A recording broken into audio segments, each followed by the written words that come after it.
They're broken down and defeated, detergent, busy and confused, sleeping.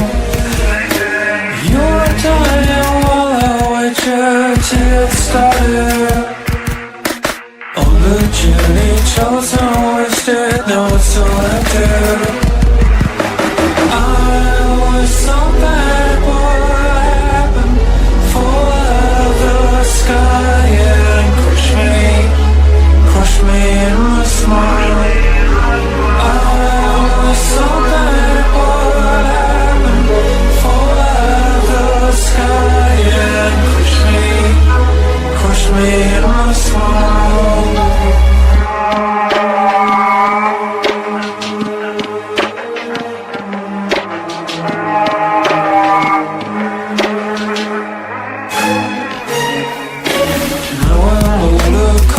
Sober, sad and jaded. They're not coming, they're broken down and defeated. You are dying while I wait you to get started. You are dying while I wait you to get started. I was so bad, what happened? Fall out of the sky, yeah. Crush me in my smile. I was so bad, what happened? Fall out of the sky and crush me in my smile.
I'm a motherfucking unicorn, a one-of-one. Divide being the love and light, then light and one. My karma isn't just stellar, I live by truth. Fighting evil, my scars are living proof.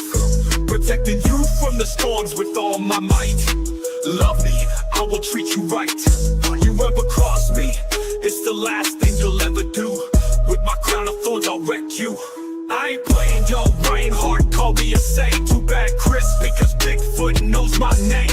I'm a messenger of God, with loyalty I serve, taking out all evil with his holy word. A true Knights Templar, sword in hand, slice you up, bury you in the sand. I'm a motherfucking unicorn, you'll never find anyone like me. Born in the Bronx, raised in NYC, so listen up, take heed. I float like a butterfly, sting like a bee.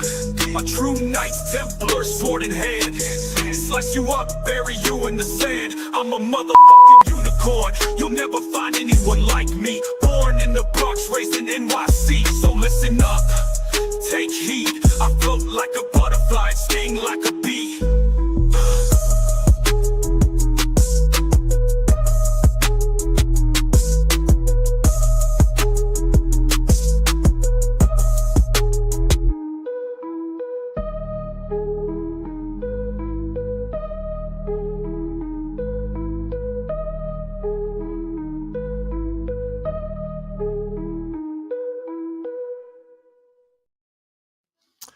Well, here we are with Trigger, Chris, and What's up? we have Stevie having some major league tech issues. So I He think what still we're hasn't gonna gotten do, that worked out yet, huh? no, I don't think so. But what I think we're going to do is I'm going to give him a call and I'll get him on and I'll have his better half take care of the computing thing, and then And he can just hopefully talk through the phone. we get him through the phone. So this is the great part about having thank you for the intro. Yeah, intro is two things. It's my friend Ron McGrath who did the first part, and then I did a rap thingy. Well, you're from the Bronx. You're supposed to do raps. Yeah, well, it's born and raised there, right? So that's where it came from. So right that's why now I'm use bad language here, right? I can't use bad language here. Yeah, I don't think you can use bad language in there. Let me see if we can call him. I can use bad language here, right? You're from the Bronx, crying out loud. Yeah, well, trust me. Let me see. I don't know if they'll let me do a video call. That could be an interesting thing. Let's try to do this. I'm trying to do a video call in the same breath as this show right now to get Mr. Stevie Strings on, because these guys are dynamic duos. There we go. Well, this I could can run work. the show. I can run the show without Stevie if I have We can to. run it without him. He's going to be so pissed though. But we can run it without him. Hey, and he's been on me about this too. Make sure you're ready. Make sure you got all your gear set. It says I'm all ready. I'm working. Connect their microphone. Device is not connected. So pick up. Thank God for like some of these alternative things. He's not going to pick up the phone. No, he's not going to pick up the phone just yet. I'm going to shut that down. But we're trying to get Stevie in here. Bad language is just an expression. Yes, it is. It's an expression of excitement. Being from New York, the F-bombs are part of my regular vocabulary. They're adjectives. We use them. Yeah. Okay. So here we go. We're gonna get Stevie on there. We got Stevie, come on, Stevie, we're gonna get you in here this way. Well, we can't see you, but we're gonna get you in here this way. And the show has started, but we were talking about F-bombs and New York City language. I know. We're live. Yeah, we're live. Oh, okay. Oh, sorry, folks. Live without a net, Stevie. No, you know what? I was just talking to Chris backstage about this. This has been happening a lot for a lot of people, depending on the subject matter. And a lot of times they just don't want people to spit that stuff out, and if your other half does the tech better, tell her to come in. And then if I see the image, I'll just switch to that. So don't worry about it. But he'll be back and forth tonight, folks. I guess we just lost him. This is literally Stevie is the creature man, and Chris is Trigger, and these guys go out all the time. I've been out with these guys last year. Yes, you have.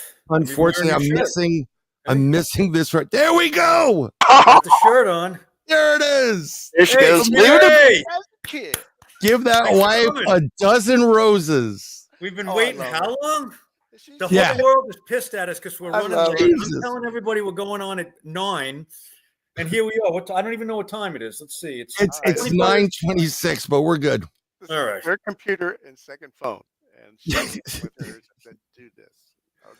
So yes, it's just it is what it is. I want to see if we can adjust the volume, edit your mic settings, and I'm just gonna bring you up a little bit. All right. He's got the traffic controller set on there. There you go. I can do it. Say something, Stevie, if you don't mind. Something, Stevie. Oh, I'm talking to him. For the show, to get ready. Oh, I'm gonna give me a peanut butter and banana sandwich. How's that? Hold on, burn a little road there. Yes. So I was just saying that I met Stevie through I want to say a paranormal groupie. And she's a wonderful girl. She just got engaged. And we had him on Inside the Goblin Universe. I did something with this guy, Ron the crypto guru Murphy. And I met Stevie and it was like, yes, sir, no, sir. And I'm like, I wasn't a sir at that time. I wasn't a Knights Templar maid, but he knows his stuff. Great guy. There was something connected. I was like, this guy's great. And I think, it's like a brotherhood. Really do give a damn about him. And meeting you when we were at one of the sites last year, I mean, So it's Stevie, Carol, and I at their location, and I'm the newbie, so I can't say a fucking word. Because like when you're invited someplace, you are, we just don't listen to you. Exactly. The first time around, you're invited. You're like, listen, you're a guest. Shut your mouth. Middle one. So, and we were going out getting. I pulled into the campsite, and he's like, whoa, whoa, whoa, because they had 2 footprints down there right at the campsite, right at the parking lot. Oh yes. One was like a 12 or something like that, or a little bit for 16. Oh, there it is. You're right, there, Stevie? Yes. So you're having a stroke, brother? Yeah. No, I think the power is acting weird over here. But anyways, yeah, we believe there's a pod there. We actually think there's like 3 separate prints that we've been finding. I mean, we've been working this area for what? A couple of years now. I'm Probably not sure a couple of years with him, and at least 4 years with me and my wife. Anyways, we believe there's 3, and yes, you're right. There's a couple sets the time that you were there. Yeah. So and a 13-inch and like a 16. Right, and it was like a left right, so like a mother child type of thing going on there. Right, and I didn't meet you yet because you were coming in late, Chris. And we're collecting woods with Carol, and all of a sudden we hear this. Oh my God. And that was when I was just pulling in. And usually when I pull in, I take out my wood block and I do a couple of knocks before I pull into the lot when we're working this area. And as soon as I pulled in, Carol and Stevie were like, "Did you just take out your wood block?" I'm like, "No." I said, "Just, I'm listening to some Iron Maiden, having a good time, enjoying myself. Last time I'm gonna be able to listen to music for a while." And but I didn't hear it where I was. I don't know if it was because I had the music going or I was in my car, windows up, but yeah, I just pulled in and you guys heard that whack. That was, and it was right where we camped, right in the freaking camp too. Yeah. Oh yeah. 100%. But I heard, and he uses a percussion block. Well, we both do actually. And so if you think about frequencies, I know it by heart, it's really a higher one, and we have a really low wooden block. But this knock that we heard, that it's us. That's so we know it's us. Plus, it's high. It's high. It's from his percussion. He's a drummer, and it's a higher pitch. And what we heard was equivalent to a Louisville slugger smacking a hollow cypress tree in the shape of a bell, 5 yards wide. I mean, it was impressive. I've heard a lot of knocks in my life, and I knew it was there, and I knew it wasn't his little percussion. While we're on the subject of knocks, because knocks are a point of contention amongst a lot of researchers. Yeah. What do you think the knocks actually are? And I'm not talking about what they might represent.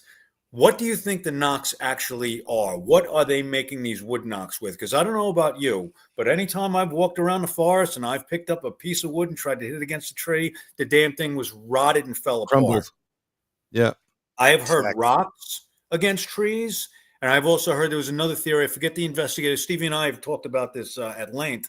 I forget the investigator who might come to me, who brought it up. But sometimes they feel that they make these noises with their mouth, which I find pretty intriguing. Because when they brought up the theory, I said, you can't pick up a stick off, especially in Florida. I don't know, maybe other places you can, but in Florida you can't do that. And we've heard some amazing knocks in our time, but I can't find a freaking piece of wood lying around on the ground they hit a tree with that's not going to disintegrate.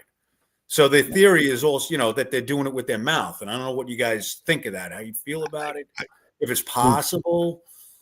I'll let Stevie answer that first. Yeah, actually, in one of my past researches, there was a fellow that used to do it with a clapping. Okay. But he was really good at it. But that was very interesting. I don't want to do it in this mic. I'm sure it'll. Yeah, I hear you. I hear you. But also, he could do it without doing that. He could do this thing.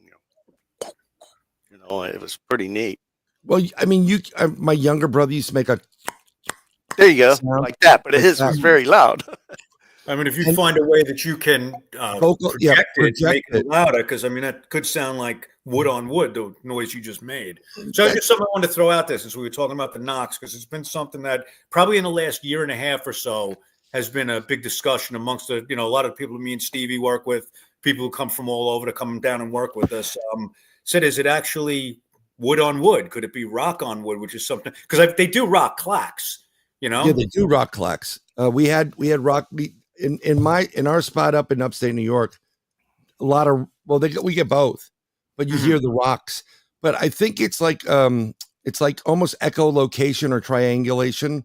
You know, depending. Agree. I think it's a clan going out. I think the males are dispersed to kind of do a perimeter thing, and then when the female or the young are coming in, they go click click, so that they know. And then when they get the sound back, depending on where it's coming from, is the direction either to avoid or go to. Maybe we had a thing. We weren't leaving this spot. We were on the Appalachian Trail, but was also on a state park. So we were, we could legally be there, but if you got somebody who was a ball buster, they were going to be like, well, you're under arrest. But when we didn't move, every time we go out there, well, you need some, I have an uncle and a cousin that uncle was 17th and 19th precinct. And then my cousin state investigator, and they gave me some hats and this stuff. And I'm like, I need a badge. I need like one of those, something that I can take into the middle of the woods with me. But a lot of that stuff doesn't work down here. I mean, they don't care down here, but there's not professional courtesy down here like there is up in New York. That's for sure. I agree with you. But when we didn't move, this thing got frustrated and it did the whoop, whoop. And the third whoop was 2 miles down the road. Same cadence, same everything. It wasn't like people say, well, how did you know there wasn't another one down there? I'm like, don't get me wrong. They're great mimics. This was fluid. There was no difference in it. And that's where everything for me changed. Like I was flesh and blood most part. And the only way you can go from point A to 2 miles down the road is if you can open up a portal, step in and come out the other door. And, but that was a warning because there were 3 of us. Whoop, whoop, whoop. That's what my buddy Al was there. And this other guy was there that almost killed himself trying to run away. But, and I said, no, that was a scout that was saying there's 3 of them. They're not moving. Take the long way home. And he got frustrated after that. Like he was like, I was the closest one to the area where he was running to. And I'm sitting on my chair after that died down.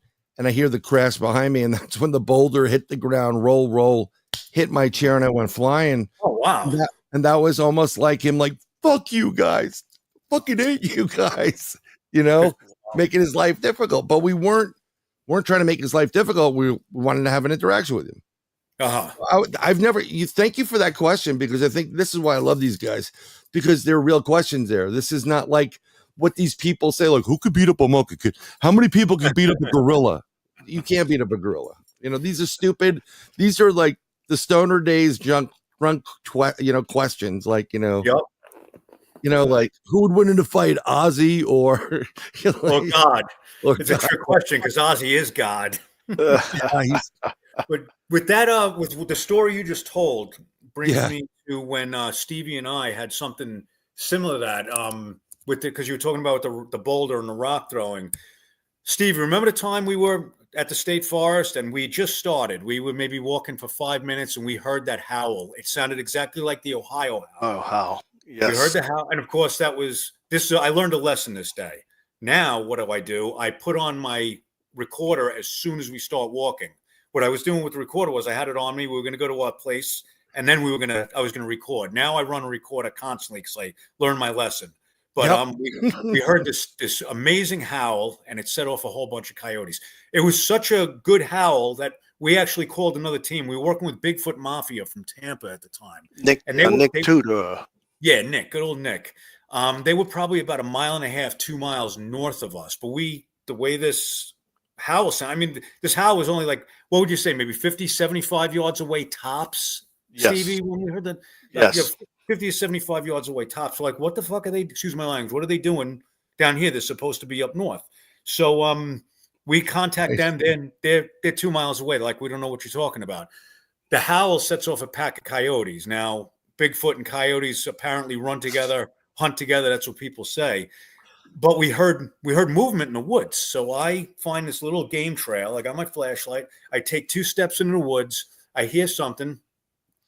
drew my firearm, and all of a sudden I hear thud, and I felt the ground shake. Something threw something on the ground. I don't know if it was a tree, a log, a boulder, or what, telling me, you're not fucking coming up this way. You stay where you are, and I'm going to stay where I am. Exactly. And that just reminded me, you know, when you were telling the story, just reminded me of that. I mean, it's funny because if I sit here and think about it, every single time Stevie and I go out, we run into something, whether it's a noise, a sound, you know, footprints. Yep. We always come up with something, and that's why a lot of people, I think, like to come out and work with us, because we're meticulous. So you were out in the woods with us to what, 5 o'clock in the morning?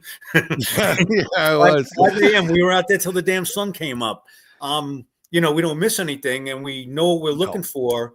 And we work the same neighborhood, you could say, because a lot of people, they bounce from, oh, there was a sighting over here. Let's go here. Let's go here. No, you can't do that. You got to stick. It was like when I was a cop, when I was in anti-crime, especially. Right. You know, you're not a slave to the radio. So some guys, they like to run all over the command. Let's go here. Let's go there. I used to like to stay in one small area. Let's stay in this area because something's going to happen. Because every time you leave that area, that's when something would happen. So that's what me and Stevie and I do. You know, we sit there and we concentrate on our area. We know our area back and forth. Like when you were with us, they put in that new trail. Well, like, where the fuck did this come from? You know, but we know every inch of that place, and we know when something is off. We know when there's a tree down. We know this, and that's why we get lucky. I wouldn't say we get lucky because we work for it, but we always come up with something. Sometimes it's something big, like that howl that we got that one night. Sometimes it's small. It's footprints. You know, we had the pine cone incidents, which the last 2 times we were out there. I think you were. Yeah, you the one when you went. You were there. Yes. Yeah, I was there too. We were both. I mean, Sir Bryan was there. Yeah, he was blew his mind. So it was Stevie's tent, Stevie's like apartment complex, because he has this awesome setup right there. Then it was Carol's, and Carol, thank you for setting up my tent, because I was like, what the, you know, I got it going on, but I didn't bring like, you know, a battery to hook up the bed. And once that was up, we were hanging out by Stevie's, and all of a sudden I heard those, you know, like that someone throwing shit right at my tent. I'm like, and everybody noticed it. They heard it. And then if you look behind the tent, there were these little like acorns or something. It was like, you know, like, okay. But this was all they knew that you guys were there, because they knew exactly who you guys were. And I don't know. This is what I don't have any problems with Bigfoot. When we investigate, we're not there to hurt it. And I purposely will use my consciousness to send out, like, I'm not here to hurt you, and I don't want to get hurt, but I want to have an interaction with you. And I think they pick up on the light. Like, they know that the weapons we have are for protecting against other predators. You know, you got some crazy stuff down here. Oh God. Yeah. I mean, like crazy stuff, but I mean, and I've always said, like, mentally, I said, if we have to draw our weapons, it's not at you, but we will leave whatever if we have to take something out to protect our lives, that's your gift. It's your gift to you. I'm not going, you know, I'd have no problem about it, but you guys definitely know your location. I mean, yeah, we know that place back and forth. And we even had I think it was a bobcat. One night, Stevie and I were out there a couple of years ago, and we kept hearing something. And every time we'd get to a certain spot, we'd see prints. What this thing was doing was, and you could see it was like it was standing. You could see 2 prints standing watching us. We got close, we'd run off in the woods, and then it would run ahead of us again. And that's what it did to us all night. We finally figured out it was some kind of cat, but you know, at first we thought something was like, you know, tracking us through the woods. But you know, you get when you're in the same area all the time, you get to know things. Like sometimes you can hear a motorcycle off in the distance, and like on 41, they open them up, and you can hear them, you know, all the way deep into the woods sometimes, or on I-75, you can hear it if you're in the woods out that way. And a lot of times you're not paying attention, it can sound like a growl, but then you get used to it. You're like, all right, you know, I know that that's a motorcycle now, and I know that the noise of this and the noise of that, and the tree croaking, and the alligators when they make their mating calls and stuff like that. Yeah. I mean, like, you asked the question about the tree knocks, but I'm going to ask you, like, when you hear some things, you say, that's a motorcycle. Knowing they're good mimics. Is it a motorcycle? Yes. I mean, sometimes we know it's a motorcycle right off the bat, you know, depending on how close we are to a roadway, you just know. But then there's other times, like I've heard something that was like similar to a car door slamming, and there's no cars out where we were. You know what I mean? So we take into consideration, how deep into the woods are we? How are there roads nearby? Can somebody be going by, even if there's no roads nearby, can somebody be going by in a side-by-side or something like that? And, Right. we take all that into account. We don't know. Sometimes we can make a determination on it immediately, but other times we got to really think about it and, discuss it and sometimes put it aside. We're like, you know what? We'll talk about that noise when we get back to camp later. Right now we got this to contend with. So, Yeah. Now, the evening that you were there, that all this was going down, I know we took you on the hike to hell. Dude, let me tell you something. And it always happens. It was most of the action's at your base camp because you've left.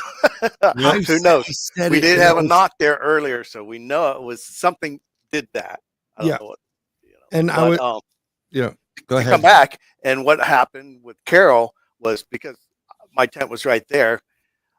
We were waiting for the sun to come up. I know it was really late, like 5 just before the sun, and I actually heard something going back behind my tent because her tent is just adjacent to me, maybe 10 yards. Yeah. But the way my tent is, it's red and dark on the bottom, but the top has light canvas. So with the moon or any kind of waning moon, you can see a figure. So I just automatically started looking because I have no screens or any windows on that side because it was behind me.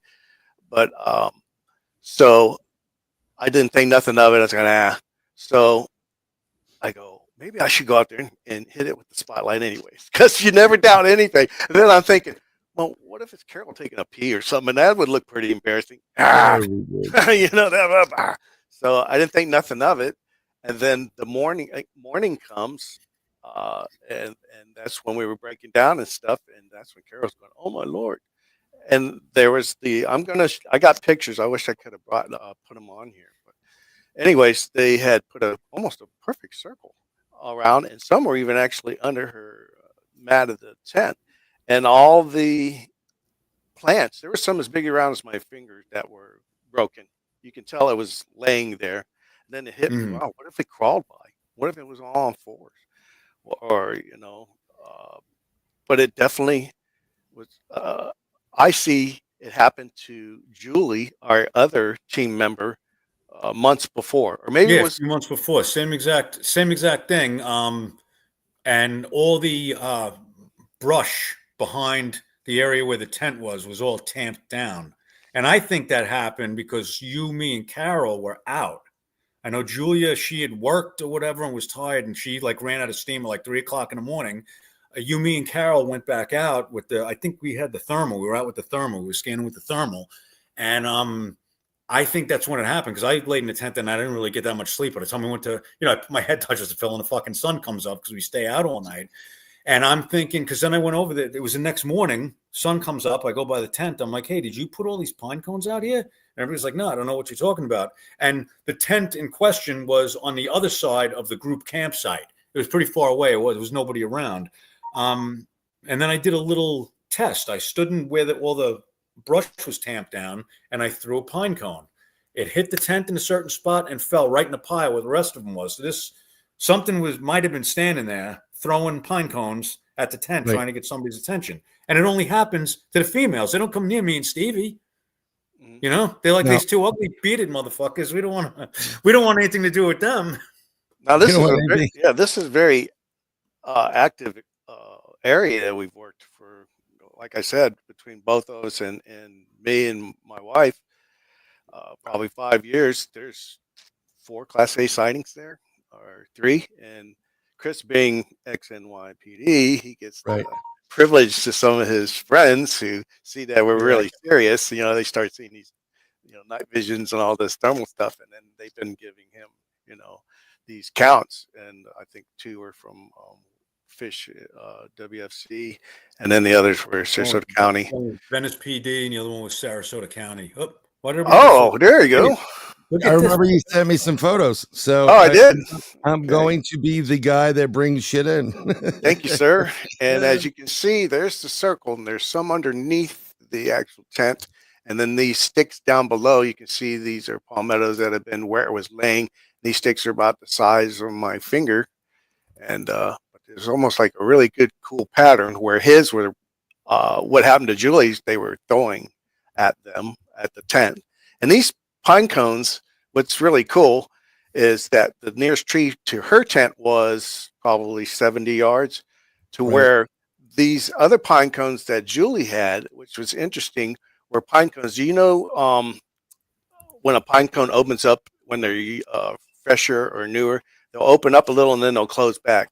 Well, some of these pine cones had like blades of grass that were closed in it. So something had to pick them up off the grass and throw them because they were laying like this way with grass blades fresh, and they looked ripped. So that was very interesting. And that's the base camp that that we got all this weird stuff happened before. When Nick Tudor and Bigfoot Mafia was with us, that was the night that Chris left, probably really wee hours in the morning. I'd say 4 or 5ish, somewhere in there. And and then this is a whole nother incident. And we'd been out all night, and he was going back home, and he went to the gate and shut it. And it's probably about 80, 90 yards from the actual fire and where we set tents. And I was dozing off as he was, leaving. I was going to stay up all night, and these hear this whack, and like he ran into the gate. And I was going, man, he's tired. He just ran over the gate. I'm looking that way, which is at an angle, and through the woods a little bit. I don't see him. Don't see no red lights, tail lights.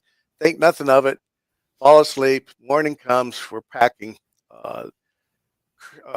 During the packing and all this stuff, I had noticed all our Nick's had a bicycle, and he had one of those racks that fold like this and come down. It folds down. Yeah, it would kill you if you tripped over it. Well, there was stuff on his stuff. Well, what happened was that when we were leaving, I noticed my wife was in front of me, and I had the truck, and I seen all these fingerprints and these doodles on her back windshield because the cars were so covered in dust. You know how those service roads, and you're out there all weekend running up and down and here and there. Anyways, so I said, everybody stop, and you just don't turn on your windshield wipers and all this and that. Don't move. And so Nick actually says, hey, there's some fingerprints on my and some prints on my bike rack. And me and Chris had walked all around there during the nights getting our cameras and stuff. And Chris said, yeah, this is a good way to break your neck. And neither one of us picked it up anyways, because we were going back to the tent. And so with that, he had prints. And then when we got home, these are the ones where we found the massive prints.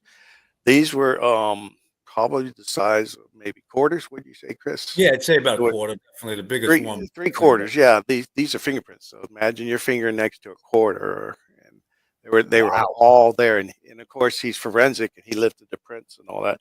Matter of fact, I believe did you send them off to Chiclet?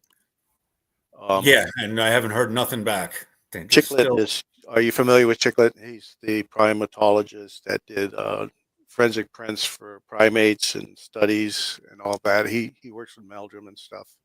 He's the one that did the Paul Freeman and says that's dermal ridging and all that. It was the most unusual prints that he'd ever done.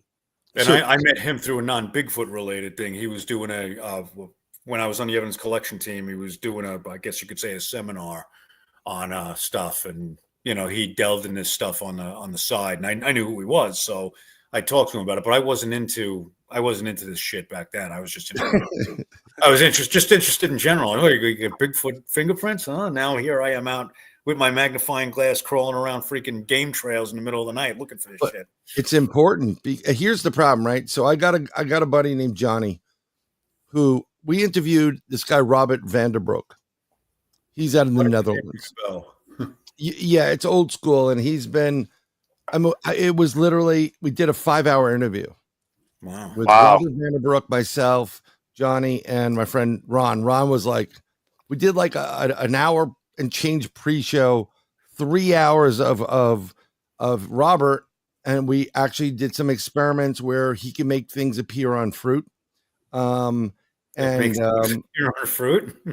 Literally, he would make things appear on fruit, like it would go into the fruit.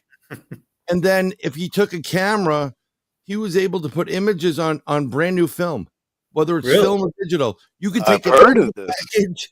It was insane. But I was taking pictures in my apartment, and I take always 3 pictures in a row. Boom, boom, boom.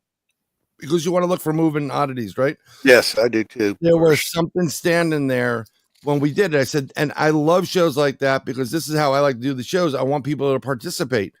You know, it's great listening to people that have been in the woods and playing around and rolling around with monkeys or whatever. But if you can participate in it, that's important. That's why when I used to do all the stuff, be it Bigfoot, you know, Dogman, which I thought we were like, oh, we've jumped the shark on this crap, until I'm in Thales, New York, and I'm peeing in front of one. I mean, they're real, and you're like, oh, fuck, I can't believe this shit's real. You know, so we throw up the raw stuff on YouTube. That's what we used to do. And then what we would do is we let you know, everybody in the audience be the investigator. And let me tell you something, when you guys go through evidence, when you keep going through it and going through it and going through it, after a while, it's like editing your own paper. Yep. You lose sight. And in the place where we had the whoop, whoop, whoop, well, my pictures, it's on BronxvilleParanormalSociety.com. You can see the images. We have an image of what looks like a giant monkey, Bigfoot, something like out of Harry and the Hendersons, you know, kind of cute, what a big head, conical. Really? We have an image of a dog man with its snout and ears sniffing up over a rock wall. And I looked at those. I'm telling you guys, we had, I think the largest TV set we had was 115 inches at a library. And you threw it up there to take a We look threw at it up, and you still couldn't see it. Really? Until someone, you know, one of my buddies was doing a show, and they went and they circled it, you know, that red, you know, but this had stuff in it, and we're like, holy crap, you know. So this is important about the forensic aspect of it. But Johnny, we do this whole show. Robert's like, I gotta go because he's getting like stigmata coming out of his head. The weirdest thing in the world. And it's like, I don't know how, you know, Johnny was in England, and just before we left, he goes, did I tell you about the tentacles? I'm like, no. I'd be careful. What tentacles? Robert gets impression. It tells him something, go out to a certain area in the Netherlands. An egg-shaped object comes down and appears two extraterrestrial grayish, but they have tentacles, like octopus. They said, tell the world about us. You're the messenger. And he's like, they're not going to believe me. They think I'm crazy to begin with. He goes, we'll give you proof. And they cut their tentacles off their bodies. This guy has the tentacles. I've seen the pictures of him. Wow. So I swear to God, I wish I can get them to you. God, that makes me and what I do sound completely normal. They put it on ice, and Johnny knows people at the British Museum and all the higher end museums and you know, universities send them testing to do DNA stuff. While he's waiting, he has a friend for life. His whole family are fishmongers. Go back like generation after generation. He goes, what do you make of this? He goes, I know every animal in the sea, and I've never seen anything like that in my life. So they contact him from the British Museum, just like when you sent that print off. He's like we got this Bigfoot print, right? You sent it to whomever. He got contacted. Yes, the results are in. And he went there and goes, well, where are my results? Oh, we're not giving them to you. No, so, mine just never materialized. Right. I mean, like, I think that may be the case, that you have something, and they're like, who has this? Oh, no, he ain't getting this. And, you know, or it comes up, you know, when you know, 99% of the people work at universities, and it's no disrespect to you scientists, but they're all paid by the government. Yeah. It's all government money.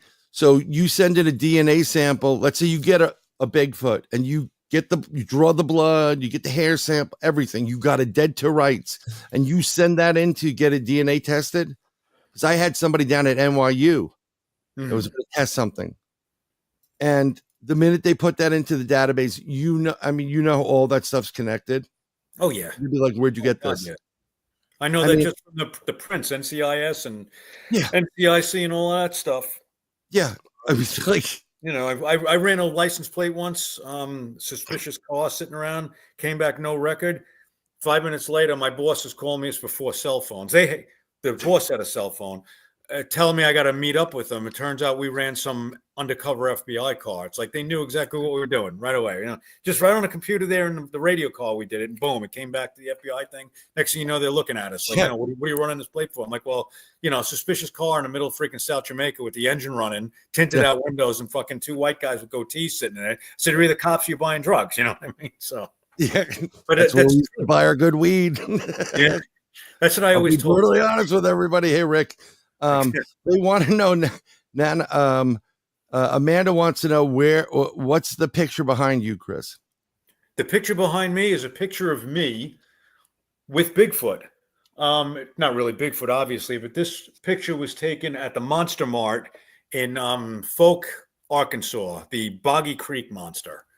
Driving back from Texas one day, I had my kids in the car, and we said, hey, Daddy wants to take a little trip, 3-hour excursion off to check this out, and that's what we did. We spent the day there. We went to the Boggy Creek Museum. It was pretty cool. But yeah, that's me pointing at a big statue of Bigfoot they got out front. And this is actually when we do our seminars and whatnot, Comic-Cons or whatever. Exactly. This is one of the backdrops we have behind our table of goods and wares and stuff like that.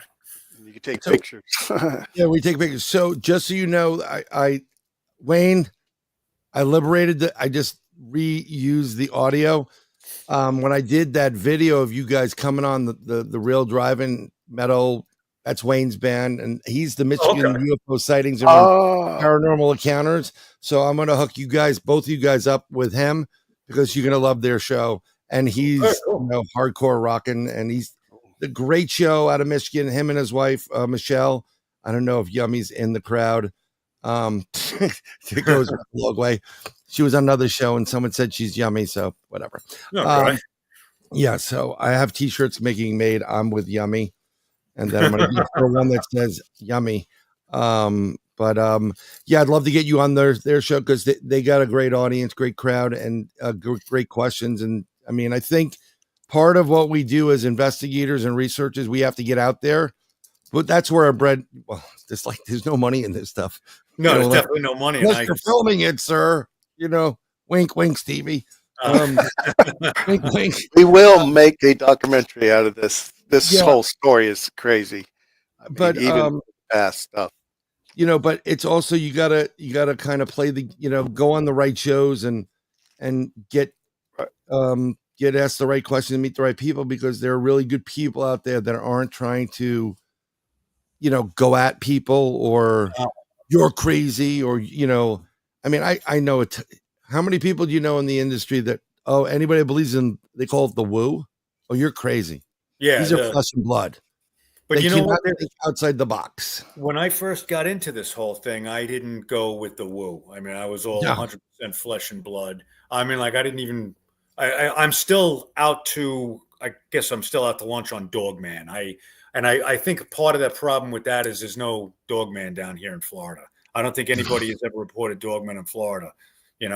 But the more I read about it, the more research I do into it, the more I listen to people, I'm starting to think, okay, you know what, this is there's definitely something here, because people aren't going to you can take 100 people's stories, 1 or 2 of them has got to be true. If even 2% of anybody, even if one person out of all of these Bigfoot sightings, if only one person, just one person has to be telling the truth in order for it to exist. You know what I'm saying? So, anything's possible. Why would somebody come out of the fucking woodwork and say, oh, I saw, a human body all covered in fur and it had a dog's head on it? So, there was a woman in Fort Pierce on the East Coast, and she's filming out her phone video, and you see a light pole, and it's at night, and you can see it was lit up by the street lamp. And it's really, really quick. And this thing moves from the behind the pole down to another pole, scared the crap out of her. And when you slow it down, you're a classic Dogman. Really? Because that's one thing. I'm not saying they don't exist. I just haven't had any. No, you don't want it. You don't. I gotta be honest. Yeah, I hear you don't want to. I hear they're pretty. No, you don't. That's like But going up like a Bigfoot. rabid pit bull. It's Well, my personal thoughts on them. My mother is a Yaqui, and those are some pretty crazy ass Indians. I can see it being a shapeshifter or shaman, right. skinwalker. That's some heavy stuff if you don't know what it's all about. I mean, we're talking Yeah, big cannibalistic, Bigfoot. eating another member's family to become a skinwalker or Yeah. a shapeshifter. But It's I believe that a lot of them will take the shapeshift of a wolf. So there's your dog man. That's Oh, my you think? thoughts. Like I said, Oh yeah, I don't have an opinion. Like I don't say that they exist, and I don't say that they don't exist. But it's just only because I've never come across anything having to do with dogmen. Even Bigfoot. Like here I am out in the woods looking for him now. If you would ask me, 20 years ago, I didn't. It wasn't that I didn't believe. I said, yeah, it's possible, but I just did it by watching TV. I'd see in a History Channel, the show Stevie worked on and stuff like that. Until I had my first, what I thought was my first encounter, but it ended up being probably my second because I didn't know what was going on the first time I had an encounter and just blew it off. It took me over 20 years to realize that my first encounter was my first encounter. Always thought my second Right. encounter was my first encounter. But that's what got me into it was I had to actually experience it for myself. I had some weird shit happen to me up in the Catskills and whatnot, but just the woods is a weird freaking place until I came down here, and that's when I had my first experience down here that I knew. Well, I didn't know at the time. After a little bit of research, I'm like, holy shit, that's probably what it is. And then that's when I started looking, keep my eyes open a little more, came up with an area to look in, and I was looking in this one area. And I ended up meeting Stevie. Not while we weren't out in the field. We met through mutual friends on Facebook and whatnot. right. And then we started talking. I think Stevie vetted me for about a year before he wanted to work with me, which is good. And it turned out once we started talking, my investigation area and his butted up against each other, which was really crazy. We were both working in the Areas. same area. Oh, that's cool. For years before we even ran into each other. Yeah. So, I mean, that's why we ended up, we work well together. We like to go out there. We like to get our hands dirty and stuff like that. But, and we invite other teams, good researchers, and yes, we do. We like to have other people come out there too because we like fresh eyes. Yes, we've had Right. Desi from the Sasquatch Origins, Nick Tudor, which Nick Tudor had brought a dog and a friend, and that was the night that we had that Ohio howl at us, and here they were 2-3 miles on the other loop, and they were freaking out when I was texting them. This ain't you. I knew they were following directions, and they said, "Oh, we got a track way." The dog and all this. So we got something better. Yeah, so it was going crazy. But here's the thing, though. We talk about knocks and doing this and that. To bring in Bigfoot or get a reaction. I did the number one bad thing when we got the howl. It was like this sustained howl for 5-6 seconds, and all the coyotes went crazy. And then just when we were getting out the recorder, he was going to do some knocks, and then it just happened. 2 seconds while I had the digital, and I'm just like, he's looking, I'm looking at him, and he's got his hand on not on his recorder, but more on his gun, and so I go. So what did I do? I tried to replicate the howl. And everything went dead. The rest of the night. But I did get that whether it was a boulder or a log. I'm leaning more towards a log when I stepped off the main trail we were on, and then boom, like don't come over here. I know you're a human now because your buddy made that howl. Don't come over here. But there was a point I was going to make, but that's like I said, that's where I learned a valuable lesson. Now, when you go out with us. I don't know if you noticed last time before I even put my backpack on, because I keep the recorder on my backpack so it doesn't, you don't hear my clothes scrunching, you don't hear me talking, you don't hear me taking a leak and stuff like that. That's the first thing I do is turn that recorder on because I didn't have it on. We were going to a certain location where we wanted to do some recording and do some knocks and whatnot. And I ended up missing out on probably the best blood-curdling howl I've ever heard. I mean, me and Stevie are big boys. We're out there with fucking guns and stuff like that. It definitely made us feel uneasy. It was like, holy shit, this is for real, like not the second reality again, like holy crap, they're all. And I mean, this was right close to the parking lot. This wasn't deep miles into the wilderness. This was maybe walking 5 minutes from the parking lot. That Crazy. parking lot there's something about that site that I don't care what anybody says, and I know what's going on right now, and I know I really wish I was going with you guys, but I'll never hear the end of it. I mean, it would be really bad, and you may have to just shoot me, and at that point. Well, Bryan, he didn't make it. There was a Class A sighting we were talking about earlier, right next to that. Guess what? That campsite, and this was 4 people, Chris, and they were driving down the road, and it looked like he can tell it better, but it was on all fours. 4 people coming home. They were at dinner in Inglewood down River Road, coming back, and they saw something come out of the brush. They thought it was a wild pig because it was low to the ground. A lot of pigs. What did it do? In the middle of the freaking road, it stood up, turned and looked at them. They saw the eye shine and went, and it stepped right over the gate to the parking lot for the group campsite that we usually stay at when we were out there. That's a good 5 feet. Yeah. A good 5 feet. So that's why we think it's a big multiple. We believe it's actually a pod. He's got a theory that they're bottled in there, but for some reason, of course, hunting season, you never get nothing out there. But all the construction, if you look at all the developments along the Mayaca River, they used to come down.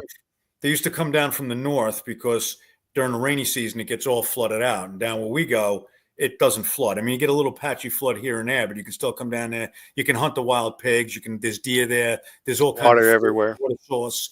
But if you look at the development over it probably started like right around COVID, when COVID got really big and everybody started moving down here and developing. But you can see all the developments encroaching onto, and they used to go up and down, and now they can't do it anymore. They used to follow the river.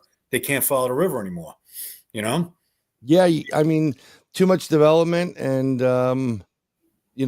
it's crazy how people don't understand that the encroachment on wildlife right now is going to have a negative effect on them. We have coyotes running up and down the block here like stray dogs. You look out your window at night, there's coyotes out there. You can't let your dog out. You can't let your dog go out in the backyard in my neighborhood right now. I saw one down by Stevie's house too, on the other side of the bridge, on the Siesta side of the bridge. What you guys need is a road runner. Okay. and an Acme in the local area. You need a road runner. They did that in my neighborhood in the Bronx. They found a dead coyote. Some guy, I forgot the Native American Indian, the Native American comedian. He goes, "Yeah, they found a dead coyote in the Bronx. Police are now looking for a roadrunner to question." With a box of Acme Dynamite. Yeah, pretty much. But I mean, being in that site, I think it was you could put 3 cars on the right side of the parking lot, and then on the left side before you get that little area to walk to the path. Yeah, my car was over there, and I mean, if you really want to, you're not a pain in the ass. You don't care about the woods, but it was the woods were encroaching a bit on that wooden rail that goes around defining the parking lot. I remember coming back from that, whatever, the hike and the investigation we did, and we went all the way to that primitive site, if I'm correct. Yep. And soon as I got there, I knew what you were, about the stories about the head of the guy, the ranger going out there, I think it is. And he's like, I forgot something, went back. And the next thing you know, there's the head of a pig there, or somebody ripped the head off a wild boar or hog. I mean, they're capable of doing it. But when we came back that night, somebody was monkeying around my interior car. I don't have it set to recycle and just record over. The dash cam. Yeah, the dash cam, and I purposely hooked it up to a huge USB battery. Oh, because when we were out, so I was like, okay, what's going on? And when I got there, it says, do you want to delete these photos? And the only way you can do that is you have to press the button on this camera. So I don't know how they did it or who did it, because You can somebody take me out of New York City, but I lock my car 24/7. I don't get into that Florida mode, right? So something had to have been able to manipulate that. But when we came back, I was so like overly hot, tired. The muscles were killing me because I didn't know that was a brutal walk too. No. It was great for me to give me an idea of like, okay, where I like, oh, I got to start working out now. You know, like we start with one Bigfoot investigation, then we build it up to two. You know, we're gonna do a video on this stuff. But I said I knew because my tent was small. If I laid down in that tent over there, I wasn't getting up. You know. So, and I was so overheated, I started getting the headache. So I knew I was getting like a little bit of heat, stroke. So I said, I'm going to sleep in the car, and I was wiped out, and it had air conditioning. Yeah. They would call me a japper or whatever you want to call me, a spoiled, you know, glamping. Hey, listen, I shut the lights off on the car. Yeah, I was comfortable. I was really comfortable. I actually fucking hate camping. I don't like camping either. I mean, glamping's a little bit better, but you know, the worst part about camping, honestly, is bathrooms, because I went to the private bathroom that we have, and I don't want those flies anywhere near my ass. So when I'm sitting, I'm in the car, right? I'm in the car. I close it. It's still dark, and I have the camera running because now I'm plugging it into the car, so the battery's not going to die. And I have condensation building up on the passenger side, and I'm there, and I'm lying in there. I'm so tired, and I'm like, okay, you know, I'm hanging out, and I'm about to go to sleep. My hand on my, you know, my pistol, and I'm like, I kind of like look over, and I see on the passenger window condensation blowing, like in Jurassic Park. You know what I'm saying? Like when that T-Rex goes. Snot goes on, and you can see the condensation. And I was like, dude, you can watch me all you want. I'm too fucking tired for this. And I went to bed, but my car kept dinging every half an hour because that's what they do now. Like, we're gonna shut your car off for half an hour. Like, I gotta get that checked out. Long story short, less than 2 hours. I got up. It was like 7 a.m. I'm tired. You know, you gotta pee, you gotta poop, whatever it is. You're hungry. And I waddled over like Red Fox to the side of the car, and right where that window is are 2 knuckle prints. Really? You can see it. I couldn't even get into it to actually see. There are 2. I mean, Chris, they were giant.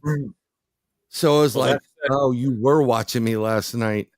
That spot, that parking lot is, you know, that's where whatever it was tripped over the bicycle thing. But that night, because I had left early, whatever it was standing on the other side of the cars watching me, because I was parked in that. I had to walk out, and then I had to walk up the road a little bit to get to my car, and whatever it was sitting there fucking staring at me.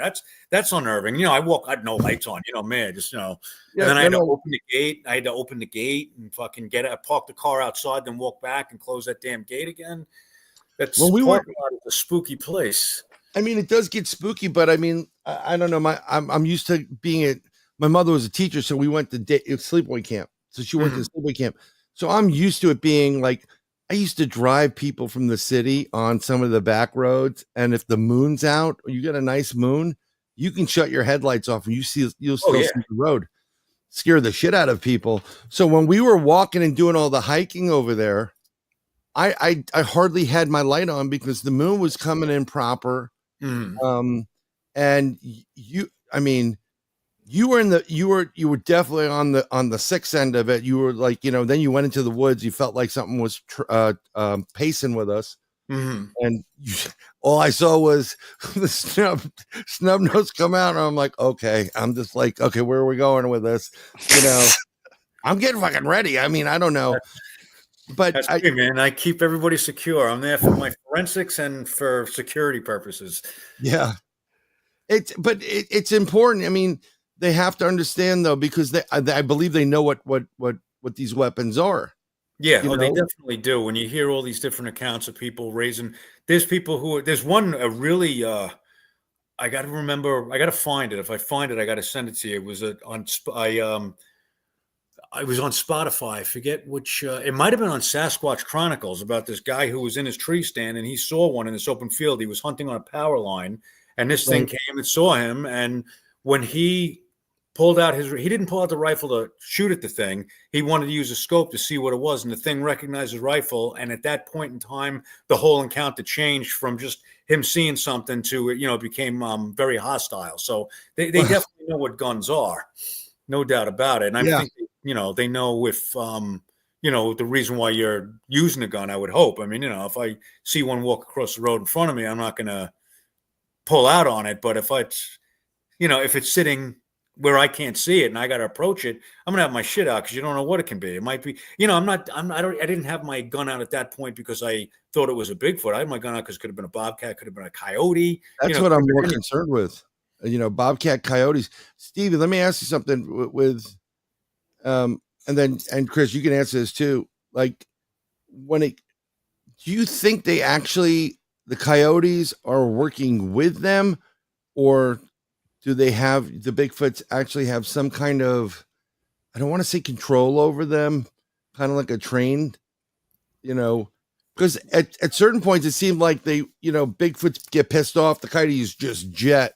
Mm. But a lot recently I'm hearing about these coyotes almost kind of working like if you were going on the hunt over in the UK, all right, send it out for the fox. And that's exactly what I've been hearing too. A lot of the stuff that I heard is not so much that like they're Bigfoot's pets, but they all hunt in unison together. They use each other to catch their prey and do what they got to do. I don't know if the coyotes are herding the deer or the pigs towards the Bigfoot. Bigfoot's going in, making the kill, taking what he needs and leaving the rest for the coyotes. Because how those coyotes are, they rip and tear at something, Bigfoot's got to get he's got to get his dibs first before the coyotes shred it. So, I mean, that's a possibility. I don't think it's a training thing. I think it's more of just, you got skills, I got skills. Let's pool our skills together so we can eat type of thing. But it's been something that's been, talked about in the Bigfoot community for the past couple of years now. And I mean, even, Steve and I experienced it that one day when we heard that howl, and the coyotes went berserk after that, which now when I start hearing coyotes going berserk when I'm out hiking with my dog or whatever, first thing that comes to mind is there a Bigfoot nearby, Right. Do you guys use, I forgot to ask, I could have sworn the call box that they have? Yes, actually I got one I'm taking this weekend. Well, So where'd you get, it's a hunter's calls, because I like to use like the coyotes and hurt pigs and hurt deer type sounds to bring in things. Me personally, I really think that this is the king of the jungle, and he's the elusive one, and he's really smart, and he's going to use all the other little animals. And coyotes are, whether you like them or not, they are great little predators. I mean, they run in packs, but they hunt like in singles. Possibly you'll see two, but one. But they know those woods better than anything, and maybe he's using it for trails to get here and there, waiting for kills, take what he wants, leaves behind. I mean, because we're finding the tracks, the fresh tracks, especially the trackway that Nick had got, fresh coyote tracks right with them, right in them. Yeah, I've seen one, and and there's numerous times where I've been on other outings and research in different places before. Chris and I worked, and you hear these imitating coyotes. You hear the coyotes going off, and then you just hear this one that's really bad. It's almost like I've heard owls like that too. Yep. They're very bad at doing owl calls. They imitate them good, but you can tell it's not an owl. And you'll hear it, and then as soon as he does it, and then they shut up. It's like he's giving the command, "Shut up," or that. So I really So I think they use that, and of course, we use waterways a lot too. So we always waterways. Yeah, I mean, I've been out with some other people here and there, but what I like the methodology you guys employ, and you're thinking about it, because you think better than a lot of other people that I know. And you have to think that way. You have to think portals. You have to think all that. I'm still a flesh and blood, but that doesn't mean it didn't come out of some kind of portal. I'm 100%. I mean, I got a theory that maybe Jesus is a man from the future. I'd say, how long the earth is. I mean, time, say how much scientific stuff has come in the last 100 years. Think 1,000 years from now. You think they'll have time traveling and somebody could come back and be bringing them here, or and changing things. I mean, There's all there's kinds so of many theories. variables. I don't, it's really weird because I straddle that. I do all of this stuff. I mean, I kind of like don't do much ghost anymore because it's like turn on the flashlight. I'm like, I don't need to turn on the flashlight. I don't need like, You don't need the course. motherfucker following you home. There you go. That's what I don't want. Are Some you demon dead? coming home. Yeah, I don't want you following me home. I got enough problems, and no, people are into it. People like that. It's really weird. I before I go on, and I'm going to do it for this investigation this weekend. I'm going to remote view the area, and I'm going to send out. I'll send it out to both of you guys, and like I'm seeing this, and this. We were talking about that. Yeah. I've been remote viewing for a long while. I didn't realize it was remote viewing when I was doing it growing up, but it is what it is. Al, who was in here, who's probably going to work the next day, he was on an investigation in our spot, and I couldn't do it. And I remote viewed the area, and I told him, there's going to be a blue flash. There's going to be this, that. There. I told them where they were, and everything I said what came to fruition. I'm not doing it to pat myself on the back. So if I can add something to it, I will. But I think using this more so and the consciousness thing, that whole sending the vibe out there, like, listen, right. You don't want any problems. Right. We'd love to have an interaction with you. You did something earlier. You were remoting and you had told me that, they're near. And you even pointed in the area when then we get that knock an hour or so later, which brings me to another point when you were saying that it talks in telepathic, and Les Stroud believes that. I've heard him a couple times say that he thinks they're telepathic. You know what? I've heard of some people that have had I hate the term mind speak. Mind speak, yeah.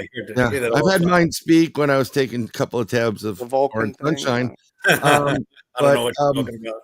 I haven't had the mind speak, but I'd like to have that. If that's the case, I want to experience it because I play that game with my kids. I've seen this happen with one of my friends where he was having a conversation with his mother. He's Greek. He's no longer around, Andy. And he's like, yeah, I told you, but I'll be back later. And then she's just standing at the stove in the apartment, and I'm watching this, and he's answering. And I go, did you, as we're going in the elevator, like, did you just have a conversation with your mom? He goes, yeah, you were standing there. I said, your mom didn't say a fucking word, bro. Really? How's my battery running low? I don't know how your battery's running low. Oh, here we go. There we go. Never mind. Welcome to live streaming. My little welcome to Bigfooting. Like, I just put a new battery in this thing. There's a whole nother show on the mind thing if you really think about what the mind is capable, especially after I watched that movie Lucy.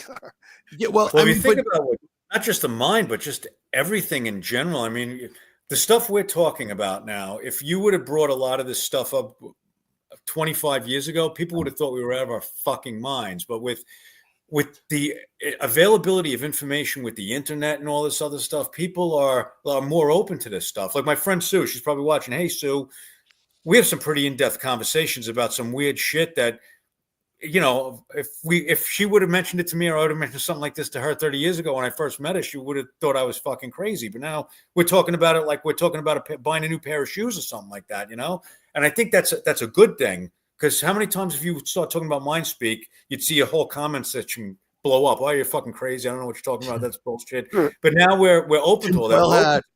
We're open to the woo. We're open to dog men and all that other stuff. The internet age it's made some things more acceptable for people to talk about publicly, but it's also created a lot of other problems too. Yep. But AI. Forget about God. AI. I mean, they need to pass some kind of regulations. True. Something that if it's generated through AI, there has to be some kind of digital signature in there. Yeah. That you can discern. Please, people, quit sending me your AI stuff too. Hey, I get a lot of that. Is this real? Yeah. The Bigfoot pictures, that AI generator would show some 12-foot Bigfoot standing next to some guy, and it's supposed to be like the 1850s or something, Yeah. Those are going out all some over of those are crazy, it's just what they used to do is take something that was real and then melt it into something that's, computer generated. But like the AI for photos, it used to be like instead of 5 fingers, it was like 7. They couldn't get fingers. Now, if you go to Instagram, you'll see all these pretty girls on there. They have the same blue in their mouth, and it's all AI. They're not real. Oh, really? I don't. Oh yeah. There's tons of like my buddy's go on sending me Instagram these things like oh, wow, my. dude, she's hot, and I'm like, she's fake. She's not real. I saw Ben Carson, who ran for president. He was selling ED drugs. Yeah, well, on Facebook, and it looked so good. I was going, wow, that's his voice, that's his face. Wow, how did they do this? I don't So I know. know Jamie, Jamie Lee Curtis today came out saying that they're using her in AI commercials and this and that. They are, and it looks so good. Actually, she looks better as an AI. Can't tell. I mean, I remember I was in a chat room. I forgot what show it was, and they were talking about like, yeah, we went out, and one of the guys came across a rabid dog or a coyote, and I'm like, holy crap! Imagine coming across a rabid Bigfoot. That would be a little fucked up. That would be a great premise for the movie, Stevie. Oh yeah, you gotta get another movie going. I truly believe that the flesh and blood Bigfoot that I believe in, you're gonna have smart ones, you're gonna have dumb ones, you're gonna have curious ones, you're gonna have some that aren't so curious. You're gonna have good looking ones. You hear some accounts of guys who run in a female Bigfoot and they say they're good looking. I think that's kind of fucking weird, but I just have this picture of you guys walking down like one of the paths there. We're all walking down there, and there's a female Bigfoot with going, "Hey fellas, $20." What's going on here? Listen, you do what you got to do. It's like 42nd Street trying to get your ID in the 80s. Do it for the cause. Do it for the investigation. I'll take one for the team for that. But or if the pheromones in you are a little too strong, you might have to take one for the team. Yeah, seriously, that would be just a bad South Park episode right there. But it's I mean, your site's great, and what's something. I don't want to give away anything because I know certain things. Well, like I said, we're gonna document this because it's been going for so long. That's why we don't post a whole lot of stuff. We'll show you pictures, stuff, get you interest, but we don't want everybody. We need everybody. Bigfoot community and armchair people coming in there, and because we were privileged recently. All right, here it goes. We were privileged recently. Some man had gone on a local site and had posted that he was being harassed by something on a river, and he went so on, and some people started tagging me. Hey, you should talk to Stevie Strings, and because it was a local here in Sarasota County that this was being posted. This guy turned out to be a fisherman that travels all from New York and all these famous places. Yeah, big outdoors, hunting and fishing. Yeah, and he hunts bows and stuff like this. Everywhere. And then he got bombarded by, I guess somebody took it and put it in Sasquatch Chronicles to all the other groups, and we're sharing it all through Florida. There's a few groups here, and we have worked with them. Anyways, he got so overwhelmed and so messaged in Messenger and this and that he pulled it and everything. But luckily, I had his information, and I contacted him and said, hey, man, I was the first one to contact you. I'm sorry. I had sent him a text that said, hey, you need to pull that stuff off social media, or you're going to have every armchair, this and that. And it was too late. So he said, well, I'm just going to leave it all alone. And then I said, well, I really would love to hear your story, but, I got a trail cam and stuff. I want to just give it to you for just, being cool and talk to me and all that. And he's like, all right. I'm gonna let you all come and talk to me. And that's when Chris and I went. And the story is, he's on the boundaries. We won't tell you where his property is, but it's private property, very private, right? And he's fishing there, and something come up, and it was a really beautiful house at one time, and it got leveled by the hurricane because we had those hurricanes. And he said that he was running the generator, was late, and something come up and smacked he kept saying his boat was smacking his John boat where he fishes out of. he's got a big, nice camper there too, a nice truck, and a long steel trailer with equipment and stuff. So he said that after it was banging his boat, it came and started rocking his camper. When it rocked his camper a couple of times, it went to the front of his camper, and it just said he describes it as the 10-second mesmerizing sound that he cannot explain. I like, Right. is it a growl? Is it a howl? He goes, it sounded multiple, like how can I Multiple say, octaves and multiple like a levels. didgeridoo. You know what a didgeridoo? Yeah. It sounds Yeah. like two frequencies. Yeah, and he Yep. said it froze him to where he couldn't do nothing at all. But And feel it and in his body. yeah, He could he could feel it in the it body. He vibrate through his froze, body. and he couldn't get up. And as soon as it stopped, he went out, and it was still raining. This was just a crazy storm too. So he has it tied down. I said, "You think the wind could have shook your thing?" No. He says, I tied this thing down. It shook and was rocking it. And so he said, "But here's the thing. It's a little bit. It's underwater, but I got a print right where it was doing this howl." And I said, "Now you really got to start. Just let us come down. Just let us talk and come down, and get the real story." And I said, "You got something there? I'm going to cast it." And so that became. We went down there, and Chris does his forensic things. Ended up finding where it came through. It wasn't pounding on his boat; it was pounding on the silver trailer, and then by his actual camper where he said it was standing. There's this print that's going in at an angle, say like not say 45, but a little bit more, And but it had some water, and we let the water drain. And for those who have water in your prints, don't try to cast with water. Throw a tampon or a few things in there or something. They work great for absorbency. And all I need is a print. I don't mean the whole print, but a toe of some kind. And I poured this thing at an angle. We weighed it and talked, and he told us about the whole stuff and everything again and again. And when I poured it, there it is. There's the magic.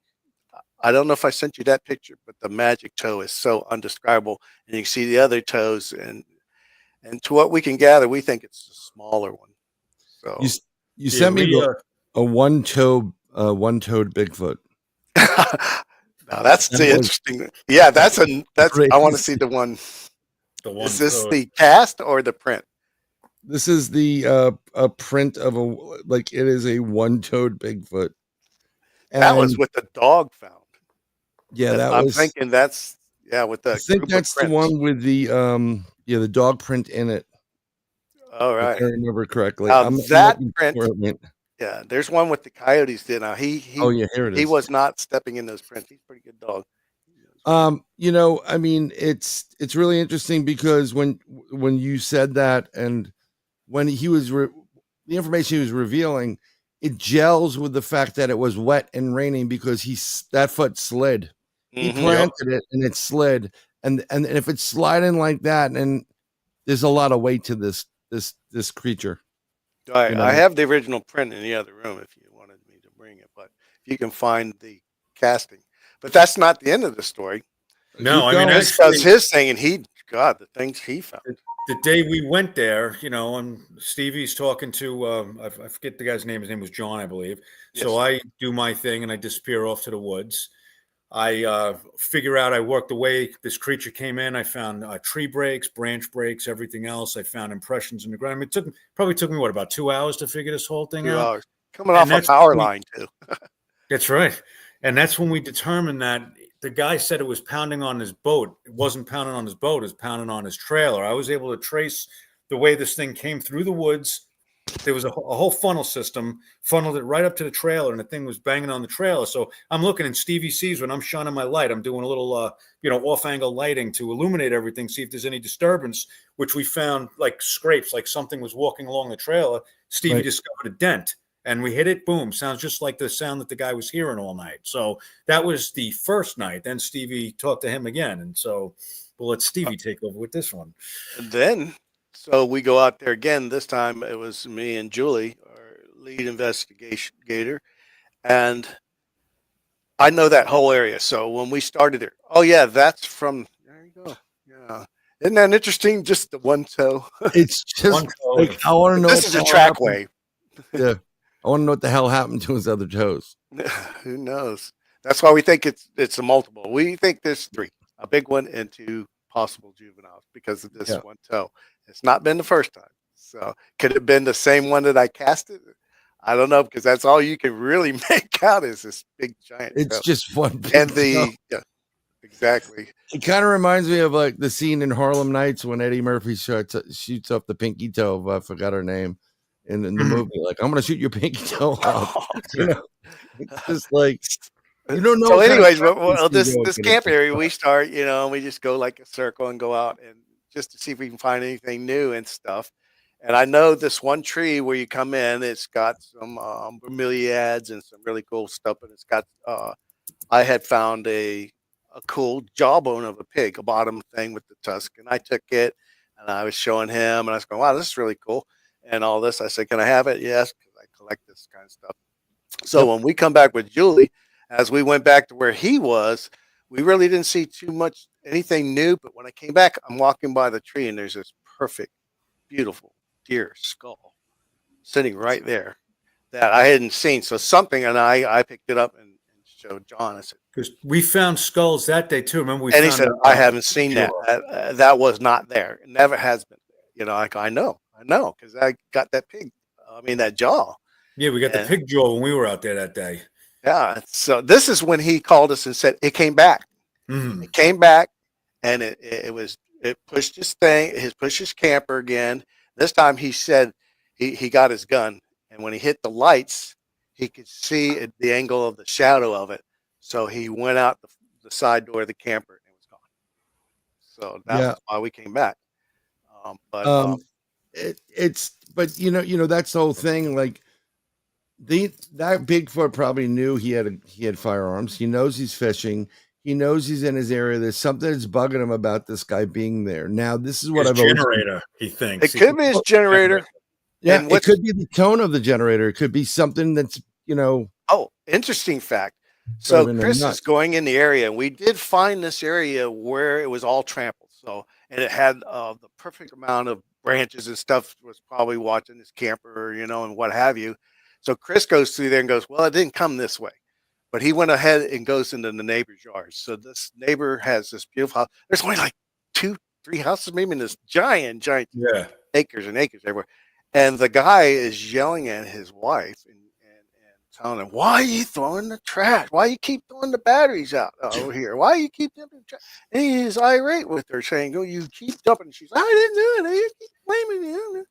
And then I didn't think nothing of it until I thought, what if this thing's coming in here and going through trash, is using this power line and getting some of these back houses way back in here? Yeah. I mean, well, because the funny thing is, this is what's really crazy about this whole thing is this private property is adjacent to our investigation area that we've been working for years, right across the road. He never knew it. He doesn't. Right, but this is what's great about this because it gives layers and validity to what you're doing. Exactly. It's like multiple witnesses. Like 4 people. That's 4 people. I took my dog out there a couple of days after I was out there with Stevie, and all I did was walk the road along because there's the parking lot for the the state forest for campgrounds and everything else. So I walked the road. I ended up driving up the road and parking. Got out with my dog. Now my dog, it's actually my daughter's dog. It's a blackmouth cur. They're hunting dogs. You know what I mean? They're not scared of shit. This dog loves to chase fucking rabbits, turtles, you name it, coyotes. It's not afraid of them. So I'm walking with the dog. All the dog wants to do is get back to my car. Just wants to get back to my car. If freaking Mohawk is standing up and everything else. Now, the weirdest thing is there was a sound that I didn't hear. I felt. I felt uneasy. I could feel like a vibration, but it wasn't audible. It was just the strangest thing until I got back in my car and drove away, and then it went away. So that's how I know that there's something. I don't know if that was infrasound, if it was watching me from the woods, and it's like, get the fuck out of here. Tired of seeing your bearded face around here. You guys are here all the time. I'm trying to get my Bigfoot on, for Christ's sake. Well, speaking of which, the man is like Chris. Stevie has close to the same beard. It's the beard crew. I had a beard, and it was getting. I do put some color in it because I'm tired of the gray. Thank you, Rob. But I can tell you when we got hit by something in upstate New York. I've been in another place where it happened too, but I'm just primarily trying to compare apples to oranges down here. Yeah. I've walked through some of these, places that are open to the public, and have a lot of activity and sightings in it. And sometimes you just get this vibe, like you said, like you feel something, like you're walking into the sound wave of like Lemmy hitting an E. Boom. God bless Lemmy. Rest in peace, Lemmy. But you know what I'm saying? Like when Exactly. when it comes, but you can't hear it. But you just, what I've gotten is I've gotten my like eardrums, like, they kind of like get sucked in and out, like on a tornado. Like in a tornado, what happens is sometimes it gets like the pressure builds, and then the windows kind of pop. Yeah. It's Right. That's what it feels like. And I'm like, and at that point, I'm like, yeah, we need to go. And I just know we need to go. Whatever it is not happy, because I have bad days too. But I think, could it be infrasound? It very well could be. I mean, I've heard plenty of accounts of people talking about infrasound, and I've also heard people talking about the wall, which I never experienced. I've heard a story about it the other day. People, they go out there looking for Bigfoot, and they get to a certain point and they just can't move. They can't move forward. They can only go back the way they came. No matter what they try to do, they can't move forward. And I don't know if that's part of infrasound, if it's kind of like mind speak, if it's putting because I start hearing all this stuff, and then that's when I think, well, maybe the woo is possible. All this woo stuff that at first I didn't choose to believe, because I was a armchair Sasquatch guy. I'd watch this shit on TV, and I thought it was only up in the Pacific Northwest, and there were like 10 of them. I didn't realize. Same here. There's thousands of them all. I mean, Florida is one of the biggest hotspots after like California and freaking Washington. It's like the third or fourth most sightings. It's crazy. And I just got into it quite by accident. That's the crazy thing, I mean, there's tons of sightings in New York State. You'd be beyond belief. The Appalachian Trail all the way down, Appalachia, all the way down. But New York State has a ton of them.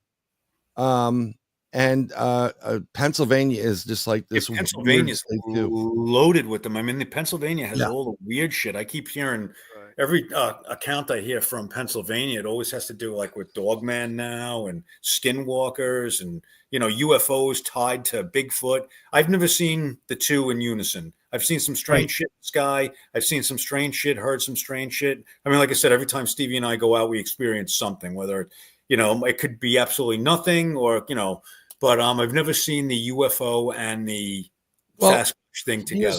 Here's the thing. Like, there are people that said, oh, it came out of a UFO. First of all, they happen to be, this is from individual testimony, from individuals that I've actually had encounters with. They don't want any fame. They didn't even want me talking to them. But, you get on their good side and whatever. They would swear on their grave that they saw Bigfoot walking out of a UFO, and there were gray aliens there. Now, anything is possible these days. Like I said, if it was pre-internet, before you read about this or before you started hearing about it, before you started a podcast, I would have said those people are nuts. But now, with some of the shit that I've seen and some of the shit that I've experienced, I can't say that it's true, but I can't say that it's not true. You know what I mean? Right. There's abductees of humans. Why couldn't there be an abductee of a Bigfoot? But here's the thing, right? So when you get into the classification of extraterrestrials or interdimensionals or light beings or whatever, on the UFO side, we'll just say, I refuse to say UAP. It's a narrative done by the CIA, smoke and mirrors bullshit. There's no UAP. It's UFOs. There are close to 400 plus known species. And this is from speaking to numerous people about it. But there are species that look like Chewbacca. There are species that look like an albawitch, which is like a 3-foot Bigfoot. Someone actually in chat mentioned, have any of you guys seen a Dugway? We'll get into this in a split second, and I'm going to leave this up for you, Amanda. But so there are other creatures that are different races or species from not of this earth. But I don't think the creatures that are on this have anything to do with extraterrestrials. I think what happens is the ETs or the Greys that are, they're taking individuals for hybridization or whatever. They're using their eggs, their sperm.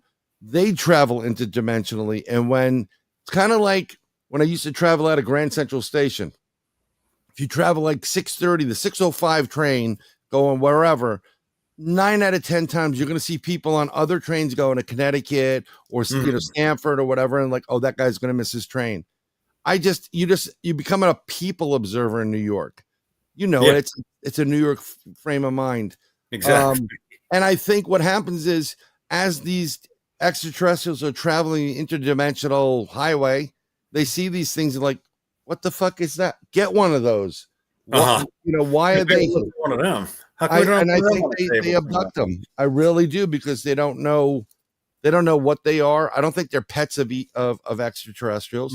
Have any of you guys seen a gugway? I don't know what they are, so I would assume I haven't, unless you want to explain them to me. It's like a small runty. Doesn't it have like a little protruding snout? And, with teeth, and it's right, kind of like was the Primal Rage film? Yes, but smaller version. Kind of like that. It's like that. It's like a really like satanic, dark looking, monsterish Hollywood Bigfoot, but smaller. Right. No, I haven't. I have not seen one of those, but I have gotten reports of baboon looking Bigfoot, protruding snouts. The film that we did, it had a protruding snout that the actual what was the WFC or whoever ran it over. If you've seen the film, it was back in '98 in Apalachicola when the fires, I think it was, and these rangers were doing the fire run, supposedly saving animals, and they hit this thing. It was on all fours, jumped the fence, they hit it. When they went out, they thought it was a bear or a pig, and then they described it. There was 3 of them. When they got to it, they described it as a giant, big chimp with a UFC body. And it had a protruding like snout, and that they went ahead and called and said, "Hey, we got this weird looking monkey thing," and they said, "Just leave it there. We're coming to see it." Blah blah blah, and they said, "Oh, we're almost there." And when by the time they got there was the men in black. Or I don't think they were dressed in black, but they took them to the site and said, "Yeah, you guys, y'all killed the bear." And they were like, "Yeah, right." They took samples and what have you, and took the body and etc. And said, "Yeah, you got a bear." And all he had to say was, "Your pension's worth what? Your pension's worth what?" Exactly. Your pension is worth how much? And this witness also said that when he went back and talked to the main boss, and he said his boss had set him down and said, "Hey, listen, the whole United States knows about these things. Wildlife rangers, state forests know about these things. And it's just that if you think the spotted owl caused problems, think about a 2-legged bipedal out there and what it would do." And so you don't touch it. And then the religious overtones. So you got this, is it smart? Should is it Christianity introduce this? Well, I mean, descendant of the Nephilim. When you talk about religion, that's another. Oh, I don't want to. No, no. See, that's why they said they didn't. That's what they said. I don't want to hear. But you know what? I don't believe they're Nephilim. I don't. You don't believe it. You don't believe that Sasquatch are Nephilim. I don't believe Sasquatch, Bigfoot, Sasquatch, or Nephilim. All right, cool. I do not. I then we won't go down that fucking rabbit hole. Then. No. I mean, like, I understand what people are saying, but I don't believe that. I really don't. And if they are, I personally don't believe it either. Just they're miniatures compared to what the Nephilim were. Yeah, that's a lot of people. A lot of Nephilim, like 30, 40 feet tall. Yeah. So, Stevie, when you mentioned the snout thing, this is the problem. This is where we get into the dogman territory. Right. But from my research, I think they're one and the same. because I do too, and I just think that, like you said, you hit yeah, the nail that there's different types. And, I think there's just different types. There's, some of the Bigfoot images we've seen look Asian. Some of them right. look African, or there's certain shapes to someone who comes from Africa or the background. Some of them, I mean, clearly Asian. Some of them almost look Nordic or, more ape-like. This variant type 3, which is the first one, looks like a giant chimpanzee, but with a big snout, right? Yeah, that's what I was noticing. Out of all these, that looks like a freaking monkey, gorilla. It looks like a monkey, but Yeah. if you go over to the one all the way to the right on that top line, the variant 3, that looks like almost like a baboon. Yeah. Or some of the there are some images, and this is if you believe in what the individual said. I've taken these pictures, from like Scott Carpenter and some others. I'm not putting anybody down. I'm just saying, if you believe it, there is some validation to the different looks, but when you get into that bottom row, with the exception of the first, which is a shepherd, the canine. Yeah, that looks just like every other dog I've ever seen. What I have seen, I've seen the canine variant, but I've also seen canine variant 3. Really? And I've seen a young one in upstate New York.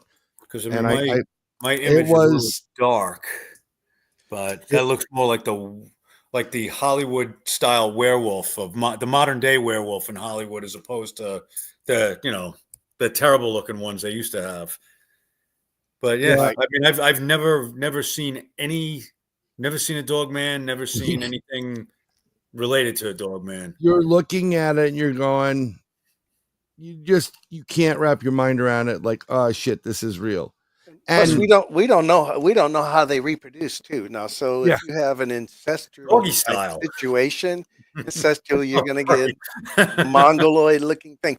I've had numerous reports of talks of people said that they've heard these things that sound like mongoloids. They'll say there's some kind of language, but it sounds like it's mongoloid of some type. But what are we talking? Are we talking about missing links? Are we talking about cavemen?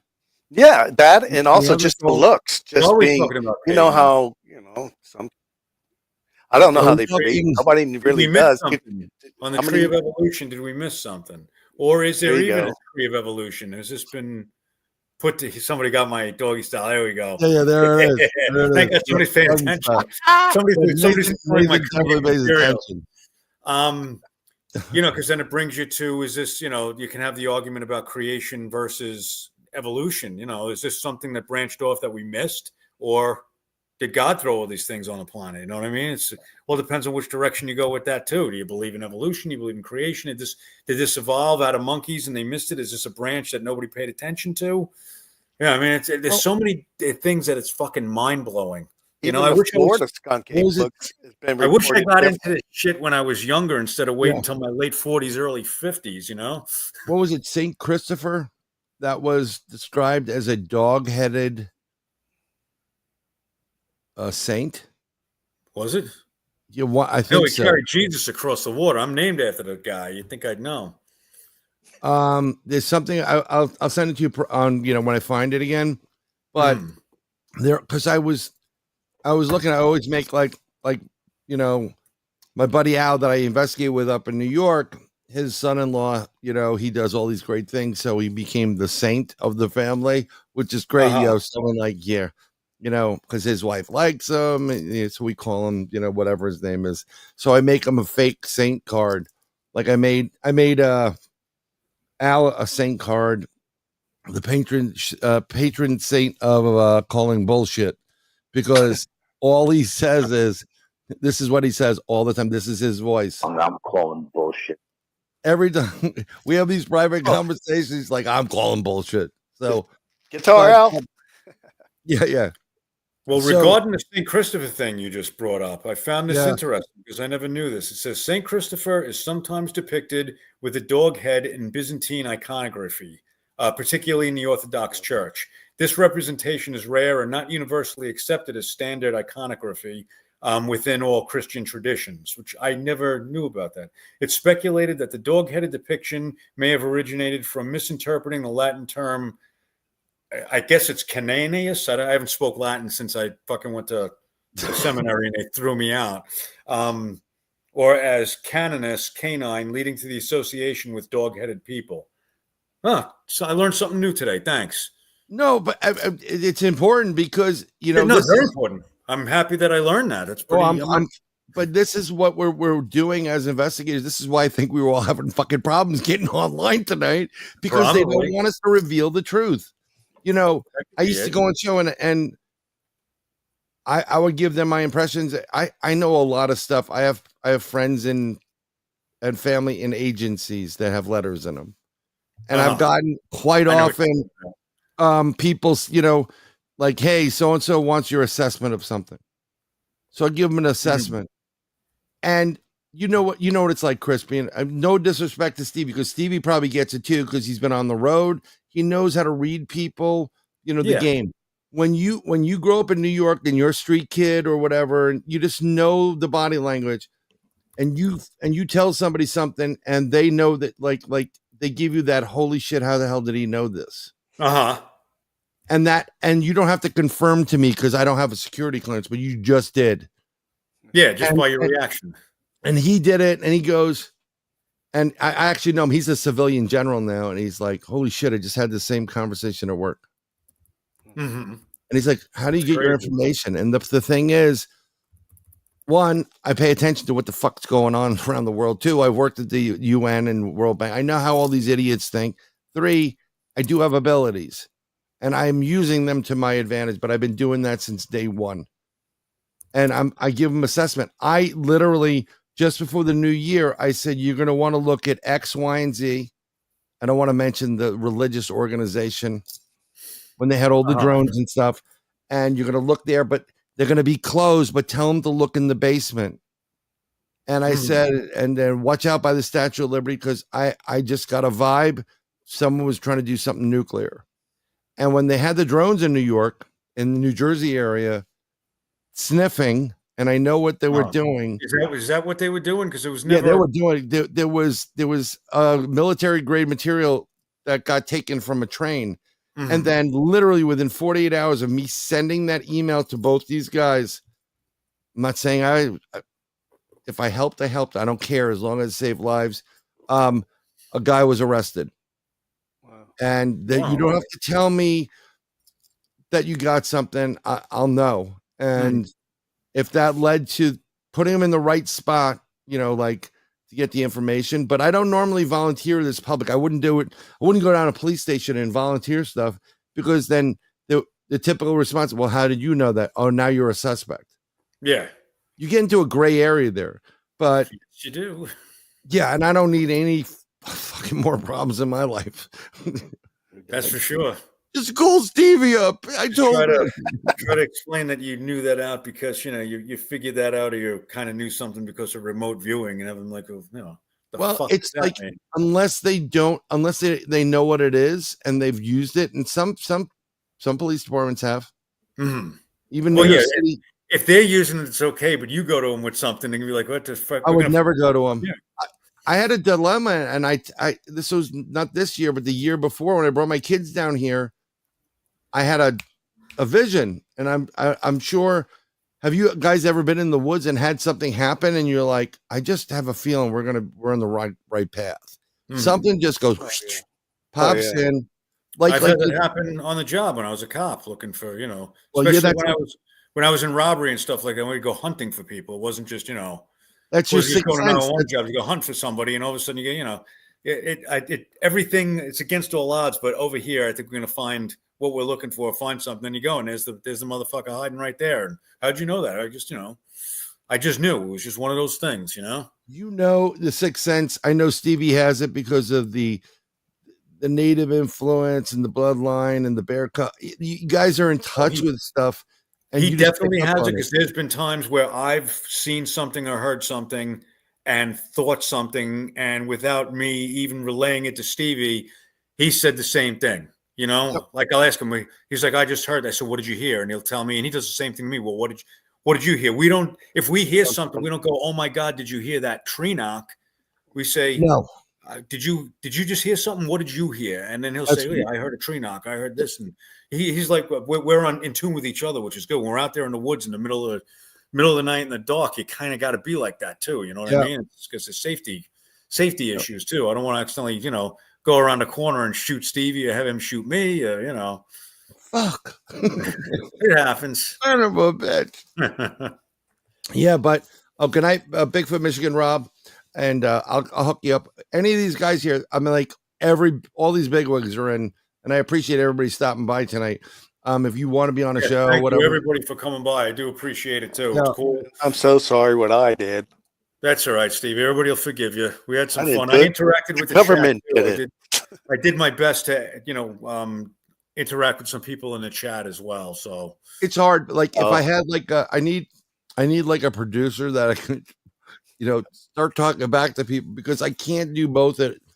You're focused on too many things. It's I'm sitting there typing in like these guys are going to think I'm not paying attention to them, and I'm reading a magazine or something. Yeah, I'm not. What's his name? Clark, Roy Clark. We play like the Star Spangled Banner and Dixie at the same time. Remember when he used to do that? Yep. Yeah.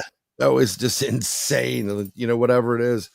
But I want to. It's getting late, and apparently I've got to be up early so I can do a live show for my 30-minute segment.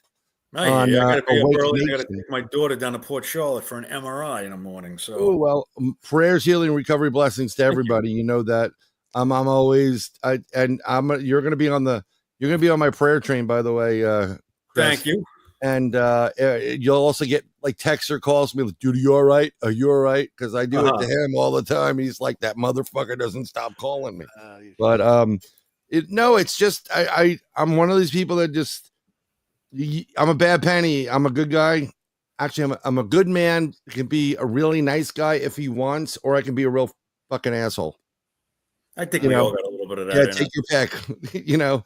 But prayer, everything goes good with the MRI. And because my number one bear cub is going over to the West Coast to go to school, I'm going to see both of you guys. Okay. You're going to come out with us, which is, we also got to get together and do this again because there's so many things that 100% tangents we went on that have to be followed up. And, it was just, I enjoyed it. I don't do these too often.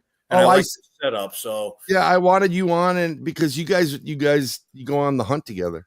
Yeah. We're going to get the next best thing. I mean, yeah, it's probably going to, like everybody said, you can take all the hair analogies and all this, and then you get back unknown primate, unknown species, all that. What does that mean? You spend all that money for that?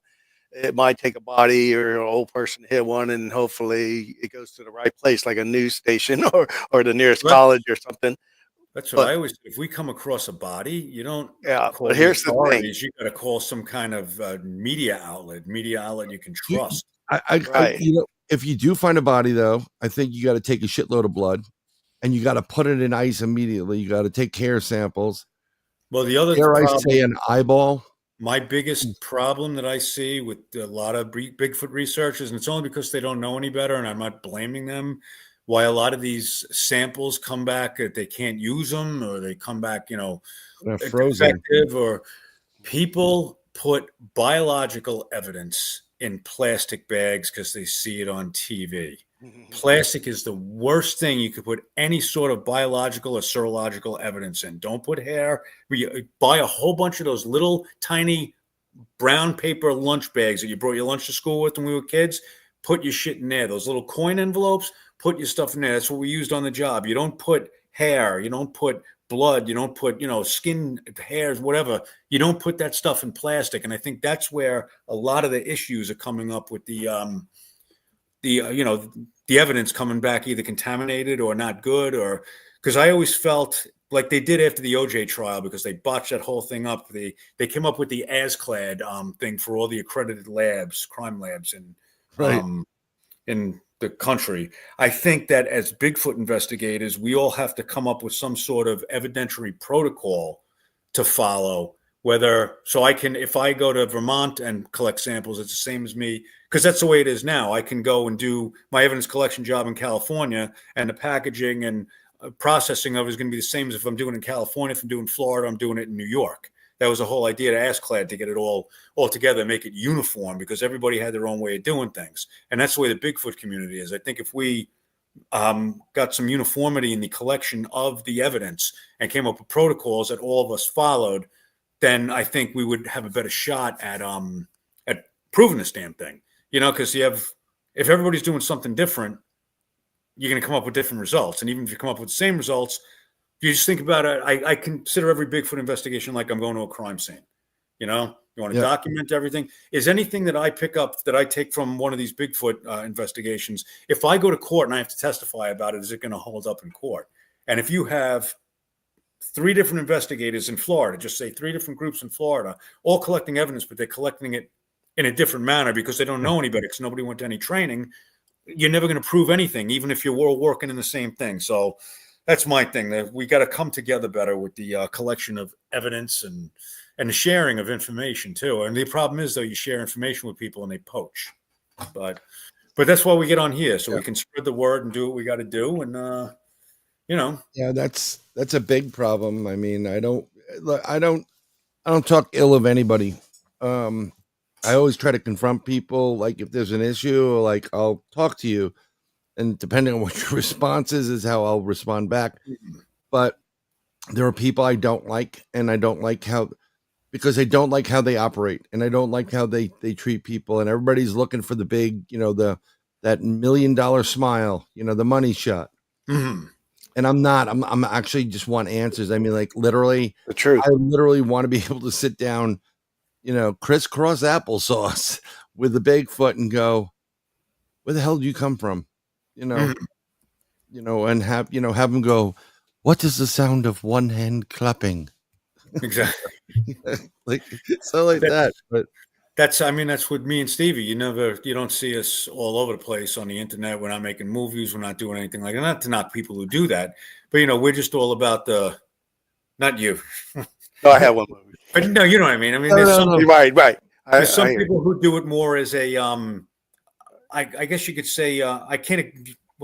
They do it more for the notoriety. It's more of a right. It's to attract attention themselves. The same way people dance and do all this other stuff. But me and Stevie, we go out there. We're all about finding the truth and finding the evidence. We don't have to broadcast. And like you said, when you broadcast it too, you get a lot of people who come in and they want to do the wrong thing.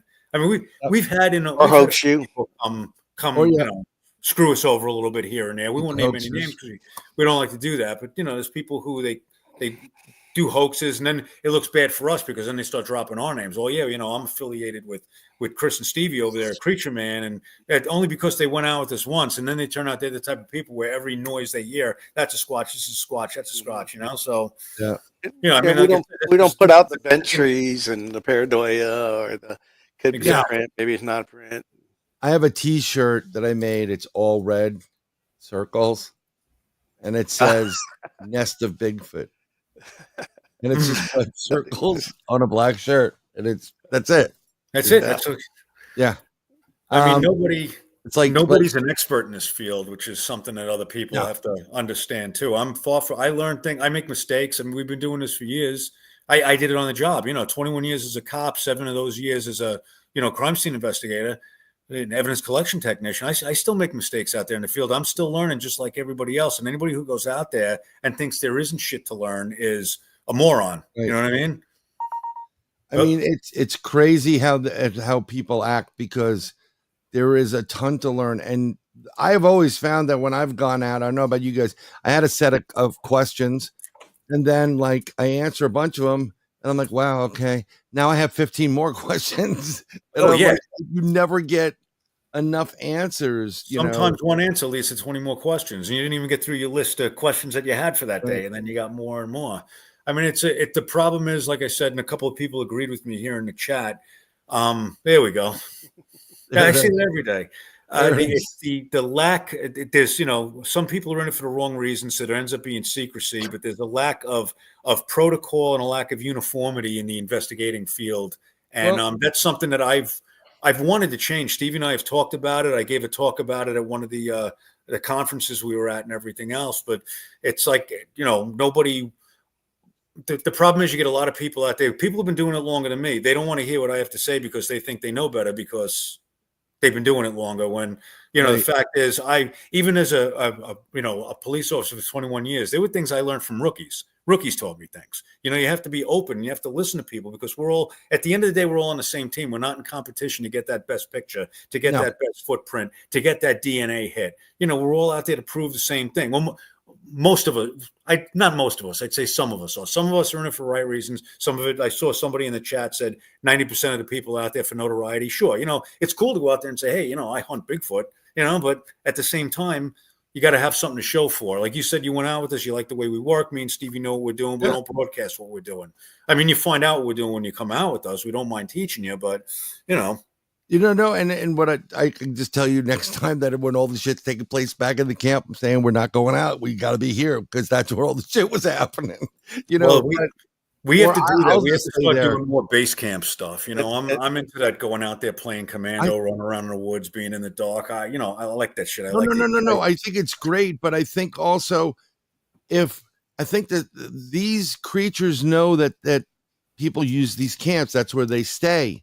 That's why there was that family from French Canada that left early because the bear was staring at them all weekend. Yep. I'm like, that's not a bear, mother. And that was at the watering hole campsite. Yeah. So it's like that's why they're like, oh, there are people here. Okay, cool. We're gonna get some food out of this. Oh, I hope they brought bacon. They smell that and they're like, damn, okay, these people are gonna be good. Well, when me and Stevie get action out there, a lot of it is when we're not even really doing any investigation. We're just like when we heard the howl, we were only out there for like 5 minutes. We still hadn't gotten in investigation mode yet. It was still walking, talking bullshit and hydrating and everything else. And a lot of times we just walk around like, we send especially because it seems like we get the best activity when we go out with females. So we'll let the girl just go walk and talk about your perfume, talk about this, talk about that. Oh yeah, back. And it seems like we don't hunt them. We be ourselves. Just act yourself. Go out like you're walking in the woods in the middle of the night. Yeah, because if you go out there and start hitting trees with a baseball bat, or you're hiding in a deer stand and camouflage and got a gun and all that other stuff. Like me, they know. I had it in the sweatshirt, but I understand the base camp and I understand the commando, and it's good because you operate totally different. The training that you have is different than the training others have. And because of the police background and the law enforcement. And I just think it works out great. It's a great group. A real quick one is that we've now incorporated road surveillance. So like when I'm doing a film on the pythons in the Everglades, but I get the Squatch. So I'm not in when I have game cams way in there and stuff like that. But at night I put on multiple cameras on a vehicle spotlight and I do rural roads. And it's like with who is it? Derek Randall's right Olympic project. He says 90% chance of you seeing one is probably going to be on a rural road. Riding down a road. Yeah. Yep. And that's what we're doing now. And then, so we do that like when we're in Gothi Forest. I mean, all those service roads, nothing. And if you ever have like a 4x4 or whatever, right, and you're going through, you better have that damn GoPro going because that's what we do. So we got. I just saw it today. This guy, because I'm still pissed off about my endorsement. I got to go do it again. Whatever. I didn't tank. I did everything properly. 2 people tanked and the bikes, they passed and whatever. But this guy was, off-roading in the woods and he's going and then he sees this massive, you see it. It's beautiful. It's a real big boy or girl across the road. He stopped immediately and turned around. He's like, I ain't going down that way. Hell no. Yeah. So it's just crazy, but I don't want to keep you any longer than it is. We've roughly around the time. I really do appreciate Stevie. I'm glad everything worked out. I want to apologize to everyone. I'm sorry. Next time, start an hour earlier, Stevie. Yes. Yeah. No. We'll I'm figure it out. I'm gonna send him like my old camera. Like, just plug this fucking thing in. It sucks why don't we because that plan- happens often. Why don't we see if computers we can later? plan to I do finally it got again? on and a phone. Oh, we'll definitely do it again. I've got Especially after the investigation, since we got this heavy duty investigation going. We're fresh Come on the back, see heels what's going on. of So a I got monster. this guy. I got Dennis Stone on. He owns American Stonehenge, and he's on next week. The following week, I'm traveling. I'm driving back up to New York City. I didn't say New York City, New York City, because it's I a caught shit. that. Yes, You it know, is. I so, love that shit. But Although, I'm thinking maybe like June, and then we'll figure that out. And Okay. that'd be great. And I'm also looking into. You guys are gonna think it's crazy, but I don't I'd think like to anything's do some kind of. I'm working with a couple other people that know it better. I think we need to do a little bit more like another I don't know, paranormal expo down here someplace. Yeah. No, definitely. Because there's a ton of stuff that's right over here on my side of the block versus your side. And I love driving through because I got the camera going in both front and rear at this point. The only thing I wish they sold was the infrared, the FLIR version of the dash cam, which they do have it. It's just, who knows, maybe after this lottery. But I appreciate both of you guys coming on, Chris. You're actually It's a pleasure. Can't wait to do it again. I had a good we're going to do time. this again. We had a great audience. They were interacting with us. I got to get a little bit better at dealing with the chat and talking to you guys too. I'm a little. No, that's not a problem. I think I was a the one next finger time- typer. Yeah, no, I'm with you on that too. But I so wanted to go this weekend, but I'm hoping you get good results. I will be sitting there Friday night, just gonna kind of chime in on focus in on this, tell you what I get or where I think you should go. I could be right, I could be wrong. I've been pretty right before, and I definitely want to have you guys back on. But bring some instruments, bring a harp, bring a guitar. Yeah, thinking about that. Yep. We actually got we're going to be joined by Lisa Podesta, I believe, and she plays saxophone out in the woods. That It's could actually be pretty amazing. She goes out there by herself and stuff and does these videos. But when I first met her, I just met her on the Mike Valiant. He had some groups come to Whistler, and that's where I met her. And she showed me the most interesting thing she caught in Ocala. You should go on the site and find it. It's definitely something bipedal that came across the service road with her and these two other older people. And so tell her to wear the same fragrance. Yeah, so we're going to meet up for the second time, and then we're going to try to see what where this area, maybe we can go check it out. I have a good feeling about this weekend. I think we're going to run into something good. I think I've been getting a good vibe about it too, and that's why I'm a little bit more jelly. But my oldest is graduating from high school, so I have to. Listen, that's more important. Do the right things. Right. Your kids fly the coop, and you got nothing to do but look for Bigfoot. That'll happen to you. Don't worry. Yeah, then I got one more to have to wait for. Doesn't matter. They don't like me talking about it anyhow. So. Yeah. I know that. All right, gentlemen. Well, it's been a pleasure. Thank you very much for having us, Bryan. Oh, Stevie, it's a pleasure. I really appreciate it, and we'll let you know how we make out this weekend. Yep. Next week, Dennis Stone, and we're gonna get Stevie and Chris back, and I'm gonna hook them up with everybody there. I want Nathan on this show too, but we got to look at the timing. And this is how I end it. It's a song that I wrote. Right. And I wrote the song. I have the lyrics, and then I was messing around with some AI stuff with the vocals and whatever. They put the bass in some of the keyboards. So, but it's called "If It Wasn't for All of You, I Wouldn't Be Able to Do This," and much appreciated. So, good night, y'all.